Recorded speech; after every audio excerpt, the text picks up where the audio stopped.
ജില്ലയിലെ വിവിധയിടങ്ങളിൽ കോൺഗ്രസിന്റെ നേതൃത്വത്തിൽ കെഎസ്ഇബി ഓഫീസുകളിലേക്ക് മാർച്ചും ധർണയും സംഘടിപ്പിച്ചു. വൈദ്യുതി ചാർജ് വർധനവിനെതിരെയാണ് പ്രതിഷേധം. കറന്റ് ചാർജ് വർധനവിനെതിരെ കെപിസിസി ആഹ്വാനപ്രകാരം ജില്ലയിലെ വിവിധ കെഎസ്ഇബി ഓഫീസുകളിലേക്ക് മാർച്ചും ധർണയും നടത്തി. പയ്യന്നൂർ കെഎസ്ഇബി ഓഫീസിലേക്ക് ബ്ലോക്ക് കോൺഗ്രസ് കമ്മിറ്റിയുടെ നേതൃത്വത്തിൽ നടത്തിയ മാർച്ചും ധർണയും കെപിസിസി സെക്രട്ടറി ചന്ദ്രൻ തില്ലങ്കേരി ഉദ്ഘാടനം ചെയ്തു. K Jayaraj, M K Rajan, A P Narayanan തുടങ്ങിയവർ നേതൃത്വം നൽകി. പേരാവൂർ ബ്ലോക്ക് കോൺഗ്രസ് കമ്മിറ്റിയുടെ നേതൃത്വത്തിൽ തൊണ്ടിയിൽ ഇലക്ട്രിസിറ്റി ഓഫീസിലേക്ക് നടത്തിയ പ്രതിഷേധം കെപിസിസി അംഗം റിജിൽ മാക്കുറ്റി ഉദ്ഘാടനം ചെയ്തു. ജൂബിലി ചാക്കോ, ലിസി ജോസഫ് തുടങ്ങിയവർ നേതൃത്വം നൽകി. മാടായി ബ്ലോക്ക് കോൺഗ്രസ് കമ്മിറ്റിയുടെ നേതൃത്വത്തിൽ പഴയങ്ങാടി കെഎസ്ഇബി ഓഫീസിലേക്ക് പ്രതിഷേധ മാർച്ച് സംഘടിപ്പിച്ചു. DCC vice president P Purushothaman ഉദ്ഘാടനം ചെയ്തു. വി രാജൻ, സന്ദീപ് പാണപ്പുഴ തുടങ്ങിയവർ നേതൃത്വം നൽകി.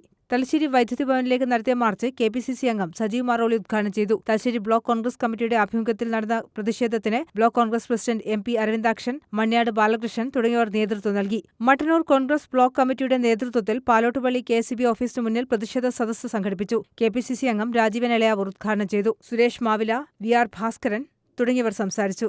വിവിധ ബ്യൂറോകൾക്കൊപ്പം ന്യൂസ് ഡെസ്ക് കണ്ണൂർ വിഷൻ.